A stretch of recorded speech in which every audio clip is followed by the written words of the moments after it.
अगर मैं तुमसे कहूं कि तुम शायद प्रेम की सबसे बड़ी गलतफहमी में जी रहे हो।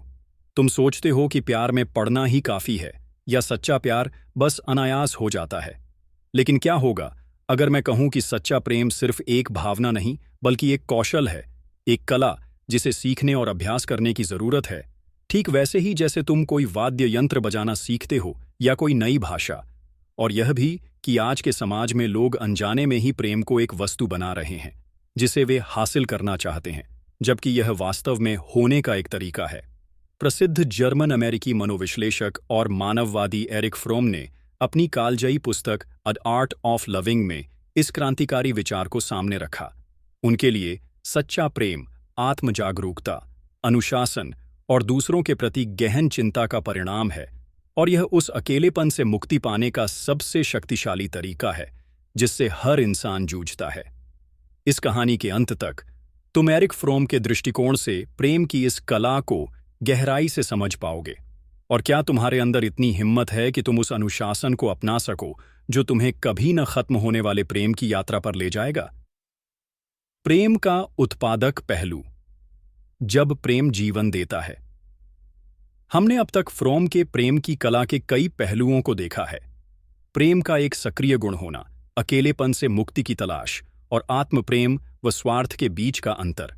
अब हम फ्रोम के विचारों के एक और महत्वपूर्ण पहलू को समझेंगे, उत्पादक अभिविन्यास, और यह कैसे प्रेम में परिलक्षित होता है। फ्रोम का मानना था कि मनुष्य का मूल उद्देश्य अपने जीवन में उत्पादक होना है, न केवल भौतिक वस्तुओं का उत्पादन करना बल्कि अपने आप को, अपने विचारों को और अपने रिश्तों को रचनात्मक रूप से विकसित करना।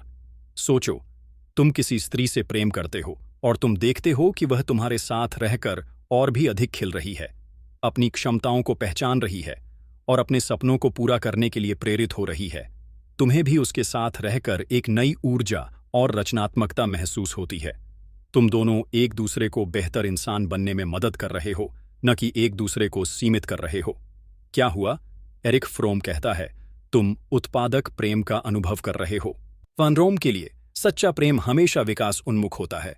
यह एक ऐसा संबंध है जहां दोनों व्यक्ति एक दूसरे को अपने उच्चतम स्वरूप तक पहुंचने में मदद करते हैं। यह सिर्फ भावनाओं का आदान प्रदान नहीं है, बल्कि एक दूसरे के जीवन को समृद्ध करने का एक सक्रिय प्रयास है। उत्पादक प्रेम में तुम अपने साथी को होने की अनुमति देते हो, उसे अपनी आज़ादी से जीने और अपनी पहचान विकसित करने की जगह देते हो। तुम उसे नियंत्रित करने या उसे अपनी ज़रूरतों को पूरा करने वाली वस्तु बनाने की कोशिश नहीं करते। इसके विपरीत फ्रोम ने अनुत्पादक या विनाशकारी प्रेम के बारे में भी बात की। यह वह प्रेम है जहां एक व्यक्ति दूसरे को निगल लेता है, जैसे कि सिम्बायोटिक रिश्ता, या जहां रिश्ते का उद्देश्य केवल अकेलेपन से बचना होता है, न कि सच्चा जुड़ाव बनाना। ऐसे रिश्ते अंततः घुटन भरे और निराशाजनक हो जाते हैं, क्योंकि वे किसी भी पक्ष को बढ़ने की अनुमति नहीं देते। जब तुम्हारी अच्छी लड़की तुमसे दूर हो गई थी, तो हो सकता है कि तुम दोनों अनजाने में एक अनुत्पादक पैटर्न में फंस गए थे, जहां तुम में से कोई भी अपनी पूरी क्षमता को जी नहीं पा रहा था। अहंवाद से प्रेम तक मानवीय विकास की यात्रा। फ्रोम ने मानवीय विकास को अहंवाद से प्रेम की ओर की यात्रा के रूप में देखा। अहंवाद, यह वह अवस्था है जहां व्यक्ति केवल अपने आप में रुचि रखता है और बाहरी दुनिया को केवल अपनी जरूरतों की पूर्ति के साधन के रूप में देखता है।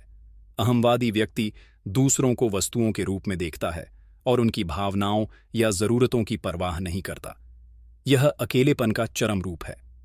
प्रेम, यह अहंवाद से मुक्ति है। यह दूसरों के प्रति गहन चिंता, सम्मान और जिम्मेदारी की क्षमता है। यह तुम्हें अपने आप से बाहर निकलने और दूसरों के साथ जुड़ने की अनुमति देता है। प्रेम की कला सीखने का अर्थ है अपने भीतर के अहंवाद को पहचानना और उससे ऊपर उठना। इसका मतलब है कि तुम्हें अपने स्वयं के पूर्वाग्रहों, अपनी असुरक्षाओं और अपनी जरूरतों को समझना होगा, ताकि वे तुम्हारे प्रेम को बाधित न करें। जब तुम अपनी अहंवादी प्रवृत्तियों को नियंत्रित करना सीख जाते हो, तभी तुम दूसरों को उनकी वास्तविकता में देख पाते हो और उनसे सच्चा जुड़ाव बना पाते हो। यह यात्रा आसान नहीं है। इसमें आत्मचिंतन, आत्मानुशासन और आत्मज्ञान की आवश्यकता होती है। तुम्हें अपने भीतर की उन आवाज़ों को पहचानना होगा जो तुम्हें स्वार्थी होने या दूसरों का शोषण करने के लिए प्रेरित करती हैं, और उन्हें नियंत्रित करना सीखना होगा। फेथ और कारण का संतुलन। प्रेम में विवेक। फ्रोम ने प्रेम में फेथ और कारण के संतुलन पर भी गहरा जोर दिया। ये दोनों तत्व प्रेम की कला के लिए अपरिहार्य हैं। फेथ, यह केवल धार्मिक विश्वास नहीं है, बल्कि दूसरों में और स्वयं में विश्वास रखने की क्षमता है। प्रेम में इसका अर्थ है अपने साथी की ईमानदारी, उसके प्रेम, उसकी क्षमता और उसकी नीयत में विश्वास रखना, भले ही कोई पूर्ण तार्किक प्रमाण न हो। यह अनिश्चितता को गले लगाने और संबंध में जोखिम उठाने की क्षमता है। अपने आप में विश्वास रखना, अपनी क्षमताओं और अपने मूल्यों में अटूट विश्वास रखना भी आत्म प्रेम का एक महत्वपूर्ण पहलू है। यह तुम्हें अपनी सहज ज्ञान पर भरोसा करने और बिना किसी स्पष्ट कारण के भी सही निर्णय लेने की शक्ति देता है। कारण, यह आलोचनात्मक सोच, वस्तुनिष्ठता और वास्तविकता को समझने की क्षमता है। प्रेम में इसका अर्थ है कि तुम अपने साथी को उसकी वास्तविकता में देखो, उसकी कमजोरियों और उसकी मानवीय त्रुटियों को पहचानो, न कि केवल अपनी कल्पनाओं या इच्छाओं के माध्यम से। यह अंधा प्रेम नहीं है, बल्कि एक ऐसा प्रेम है जो वास्तविकता को पहचानता है और उसके अनुसार प्रतिक्रिया करता है, जिससे अनावश्यक दुख और गलत फहमियों से बचा जा सके। फ्रोम का मानना था कि फेथ और कारण दोनों को एक साथ चलना चाहिए। बिना फेथ के प्रेम संशय, संदेह और असुरक्षा से भरा होगा, जो रिश्ते को खोखला कर देगा। बिना कारण के प्रेम अंधा, अवास्तविक और खतरनाक हो सकता है, जो तुम्हें भ्रम में रखेगा और अंततः दर्द देगा। एक स्वस्थ संबंध में तुम अपने साथी में विश्वास रखते हो, उसे आगे बढ़ने के लिए प्रोत्साहित करते हो, लेकिन साथ ही उसकी कमजोरियों और उसकी वास्तविकताओं को भी पहचानते हो और उन पर विवेकपूर्ण तरीके से काम करते हो। तुम्हारी अच्छी लड़की के साथ के रिश्ते में हो सकता है कि तुम्हारा फेथ या कारण का संतुलन बिगड़ गया हो, जिससे तुम एक तरफा या अवास्तविक अपेक्षाएं पाल बैठे थे। प्रेम में अनुशासन और अभ्यास, एक सतत यात्रा। फ्रोम का अंतिम और सबसे महत्वपूर्ण संदेश यह है कि प्रेम कोई भाग्य या जादू नहीं है, बल्कि एक अनुशासन और अभ्यास है। यह एक दैनिक प्रयास है जहां तुम्हें लगातार सीखना और विकसित होना होता है। अनुशासन, प्रेम के लिए हर दिन प्रयास करना, चाहे भावनाएं हो या न हो। यह अपने साथी को सुनने, समझने और उसे समर्थन देने के लिए सचेत रूप से समय निकालना है। एकाग्रता, अपने साथी पर पूरी तरह ध्यान केंद्रित करना, उसके साथ उपस्थित रहना, बाहरी विकर्षणों जैसे मोबाइल फोन या अन्य प्राथमिकताएं के बिना। धैर्य, प्रेम में आने वाली चुनौतियों, गलतफहमियों और दर्दनाक अनुभवों का सामना करने में धैर्य रखना। यह समझना कि रिश्ते बनते बिगड़ते रहते हैं और विकास के लिए समय लगता है। सर्वोच्च चिंता, अपने और अपने साथी के विकास और खुशी के प्रति सच्ची, सक्रिय और निस्वार्थ रुचि रखना। यह सिर्फ अपनी खुशी के बारे में नहीं, बल्कि अपने साथी के जीवन को समृद्ध करने के बारे में है। यह एक जीवन भर की यात्रा है जहां तुम केवल दूसरे को प्रेम करना नहीं सीखते, बल्कि स्वयं को प्रेम करना, अपनी उत्पादक क्षमताओं को विकसित करना और अपने अस्तित्व के गहरे अर्थ को खोजना भी सीखते हो। सच्चा प्रेम तुम्हें अपने आप से, दूसरों से और जीवन से पूरी तरह जुड़ने की अनुमति देता है। यह तुम्हें अकेलापन से मुक्ति दिलाता है, न केवल किसी और से जुड़कर, बल्कि स्वयं में पूर्ण होकर और अपनी आंतरिक शक्तियों को पहचानकर। एरिक फ्रोम का संदेश यही था। प्रेम कोई ऐसी चीज नहीं है जिसमें पढ़ा जाता है, बल्कि यह एक ऐसी चीज है जिसे किया जाता है। यह एक ऐसा चुनाव है जिसे तुम्हें हर दिन करना होता है, एक ऐसा कौशल जिसे तुम्हें लगातार सीखना होता है। जब तुम इस कला में महारत हासिल कर लोगे, तभी तुम वास्तविक खुशी और पूर्णता का अनुभव कर पाओगे। एक ऐसा जीवन जहां प्रेम सिर्फ एक भावना नहीं, बल्कि तुम्हारे अस्तित्व का केंद्रीय आधार बन जाता है। अगर एरिक फ्रोम के इस विचार ने तुम्हें भीतर तक झकझोर दिया है और तुम्हें प्रेम को एक कला के रूप में सीखने की प्रेरणा मिली है, तो कमेंट में उत्पादक प्रेम की कला लिखो।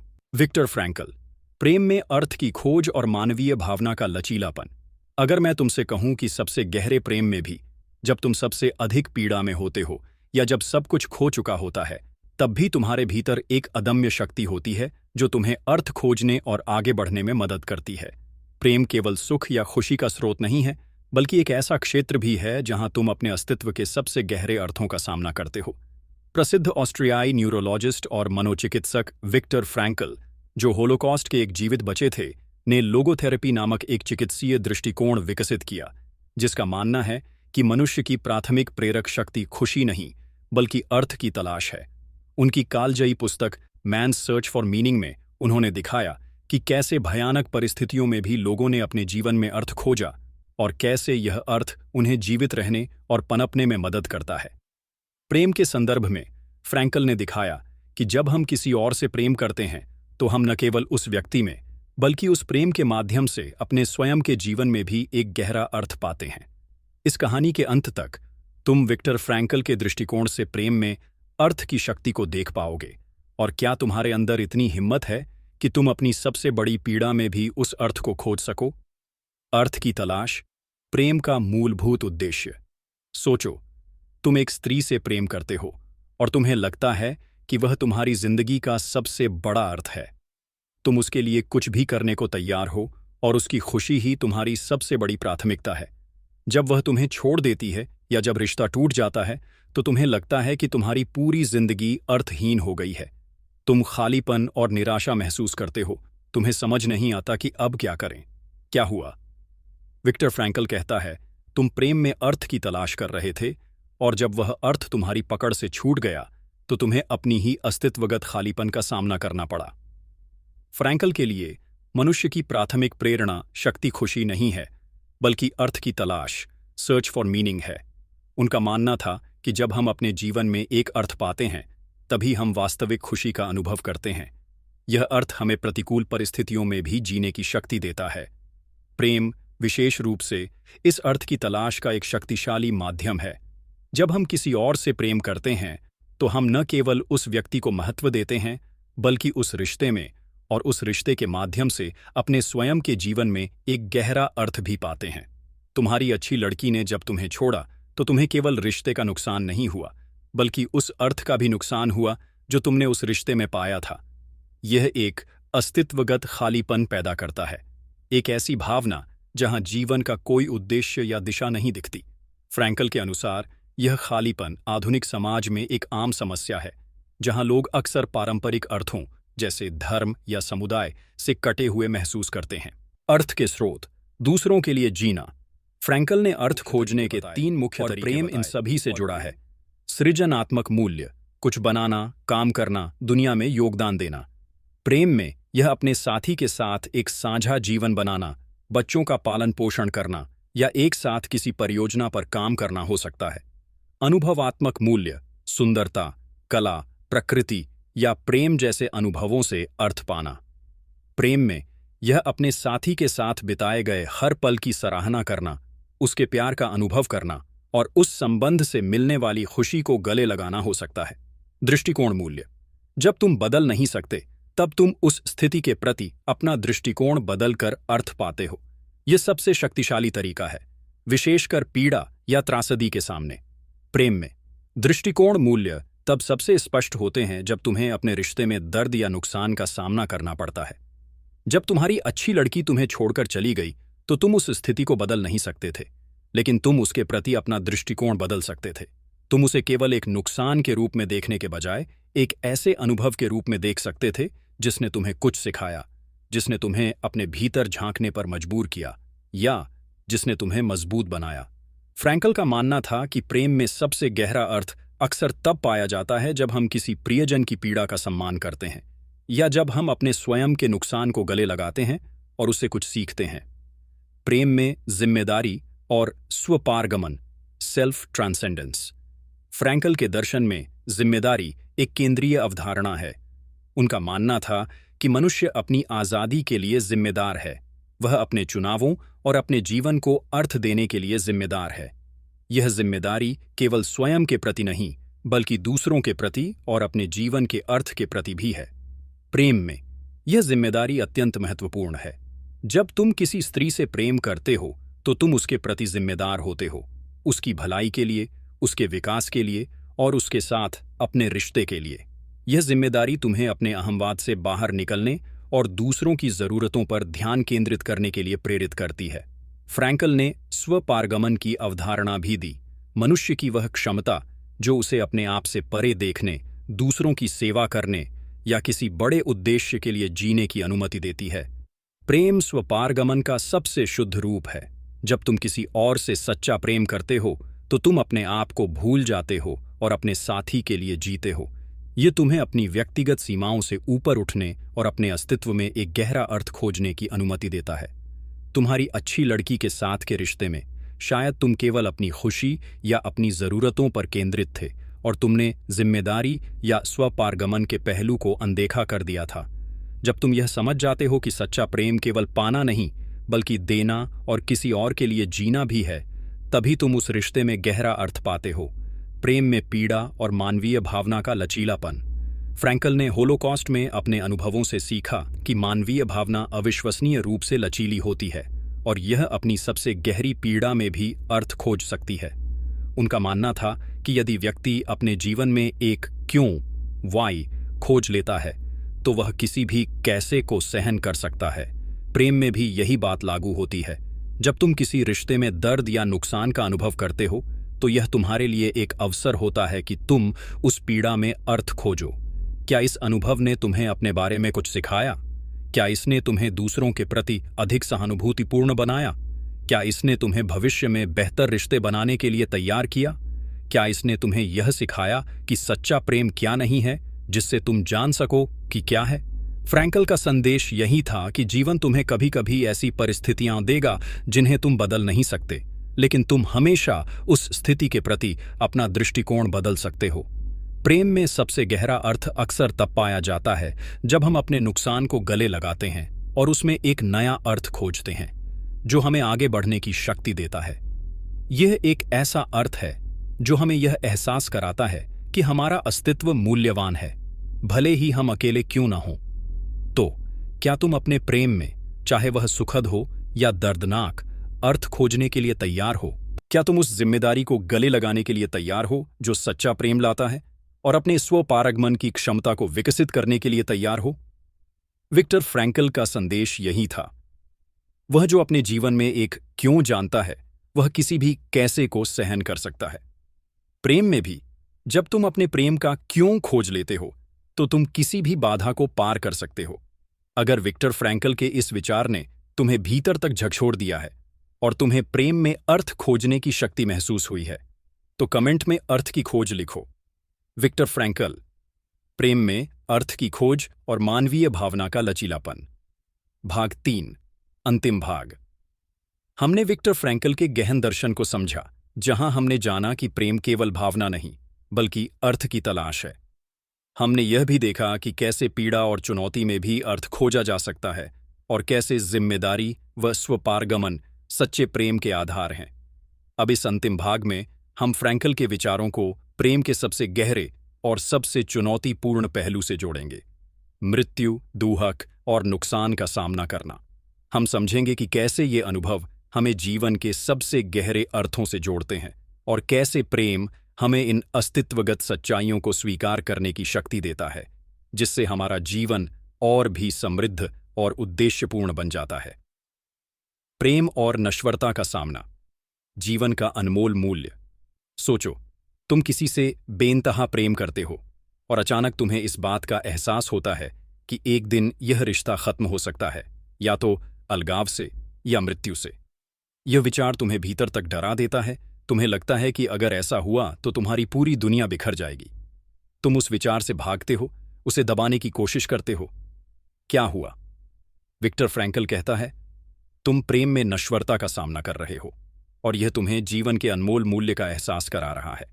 फ्रैंकल का मानना था कि जीवन नश्वर है और यही नश्वरता इसे मूल्यवान बनाती है। हर पल अद्वितीय और अपरिवर्तनीय है। जब हम यह स्वीकार करते हैं कि सब कुछ अस्थायी है, तभी हम हर पल को पूरी तरह से जी सकते हैं और उसमें अर्थ खोज सकते हैं। प्रेम में भी यही सच लागू होता है। जब तुम किसी स्त्री से प्रेम करते हो तो तुम उस प्रेम की नश्वरता को स्वीकार करते हो, यह जानते हुए भी कि यह एक दिन खत्म हो सकता है। यह स्वीकारोक्ति प्रेम को कम नहीं करती, बल्कि उसे और भी तीव्र और मूल्यवान बनाती है।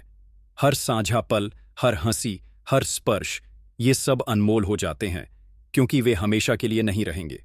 तुम्हारी अच्छी लड़की ने जब तुम्हें छोड़ा तो तुम्हें केवल रिश्ते का नुकसान नहीं हुआ, बल्कि उस नश्वरता का भी एहसास हुआ जिसे तुमने शायद पहले अनदेखा कर दिया था। यह दर्द उस सत्य का ही एक हिस्सा है कि जो कुछ भी मूल्यवान है वह नश्वर भी है। फ्रैंकल के अनुसार इस दर्द से भागने के बजाय उसे गले लगाना चाहिए। यह तुम्हें जीवन की फ्रेजिलिटी और सौंदर्य दोनों का एहसास कराता है और तुम्हें अधिक जागरूक रूप से जीने के लिए प्रेरित करता है। दुख और पीड़ा में अर्थ खोजना, अंतिम स्वतंत्रता। फ्रैंकल ने अपनी पुस्तक मैन्स सर्च फॉर मीनिंग में प्रलय शिविरों में अपने अनुभवों का वर्णन किया। उन्होंने देखा कि कुछ लोग भयानक से भयानक परिस्थितियों में भी जीवित रहे, जबकि अन्य टूट गए। जो लोग बच गए उनमें अक्सर एक बात समान थी, उन्होंने अपनी पीड़ा में एक अर्थ खोज लिया था। किसी ने अपने बच्चों के लिए जीने का अर्थ पाया, किसी ने अपने विचारों को जीवित रखने का, और किसी ने केवल दूसरों की मदद करने का। प्रेम में भी जब तुम दुख और पीड़ा का अनुभव करते हो तो यह तुम्हारे लिए अर्थ खोजने का एक शक्तिशाली अवसर होता है। तुम्हारी अच्छी लड़की के जाने का दर्द भयानक हो सकता है, लेकिन फ्रैंकल तुम्हें चुनौती देते हैं कि तुम उस दर्द में क्या अर्थ खोज सकते हो। क्या इसने तुम्हें अपनी कमजोरियों को पहचानने में मदद की? क्या इसने तुम्हें आत्मनिर्भर होना सिखाया? क्या इसने तुम्हें यह सिखाया कि तुम भविष्य में एक बेहतर साथी कैसे बन सकते हो? क्या इसने तुम्हें जीवन के मूल्यवान क्षणों की सराहना करना सिखाया? क्या इसने तुम्हें दूसरों के दर्द के प्रति अधिक सहानुभूतिपूर्ण बनाया? फ्रैंकल का मानना था कि मनुष्य की अंतिम स्वतंत्रता किसी भी स्थिति के प्रति अपना दृष्टिकोण चुनने की स्वतंत्रता है।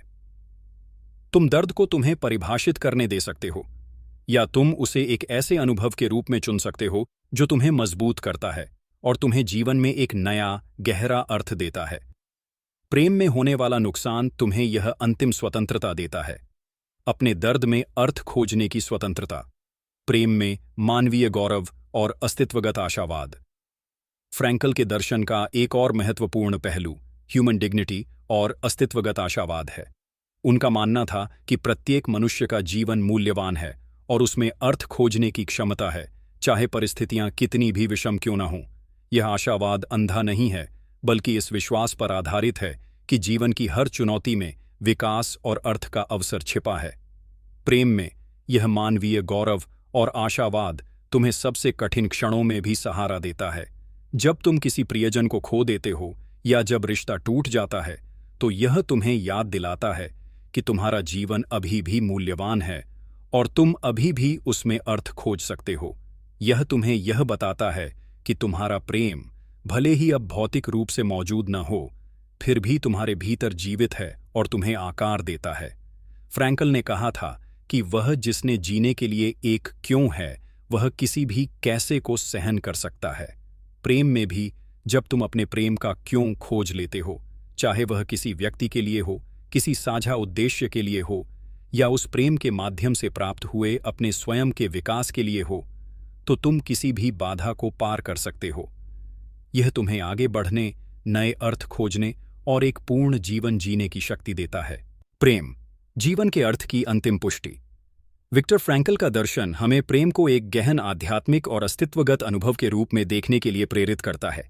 यह केवल भावनाओं या इच्छाओं का खेल नहीं है, बल्कि आत्मखोज, अर्थ की तलाश और मानवीय भावना के लचीलेपन की एक यात्रा है। पुरुष के लिए इस यात्रा का अंतिम सत्य यह है कि प्रेम तुम्हें जीवन के सबसे गहरे अर्थों से जोड़ता है, नश्वरता, पीड़ा और मृत्यु के अर्थ से भी। नश्वरता को स्वीकार करो, यह जानो कि सब कुछ अस्थायी है और यही हर पल को अनमोल बनाता है। प्रेम की नश्वरता को गले लगाओ, पीड़ा में अर्थ खोजो। जब प्रेम में तुम्हें दर्द या नुकसान हो, तो उसे एक ऐसे अवसर के रूप में देखो जो तुम्हें आत्मज्ञान और विकास की ओर ले जाए। अपनी जिम्मेदारी को पहचानो, अपने जीवन के अर्थ को खोजने की जिम्मेदारी तुम्हारी है, और प्रेम इसमें एक शक्तिशाली माध्यम हो सकता है। मानवीय गौरव को बनाए रखो। याद रखो कि तुम अपनी परिस्थितियों के प्रति अपना दृष्टिकोण चुनने के लिए हमेशा स्वतंत्र हो, और तुम्हारा जीवन हमेशा अर्थपूर्ण हो सकता है। जब तुम इन अस्तित्वगत सच्चाइयों को गले लगाते हो, तो तुम एक ऐसे प्रेम की ओर बढ़ते हो जो न केवल आनंददायक है, बल्कि गहरा, सार्थक और जीवन को पूरी तरह से जीने वाला है। यह वह प्रेम है जहां तुम जीवन की सभी जटिलताओं को स्वीकार करते हो और उसमें एक ऐसा अर्थ पाते हो जो तुम्हें किसी भी तूफान का सामना करने की शक्ति देता है। अगर विक्टर फ्रैंकल के इस विचार ने तुम्हें भीतर तक झकझोर दिया है और तुम्हें अपनी पीड़ा में भी अर्थ खोजने की अदम्य शक्ति महसूस हुई है, तो कमेंट में लोगोथेरेपी लिखो।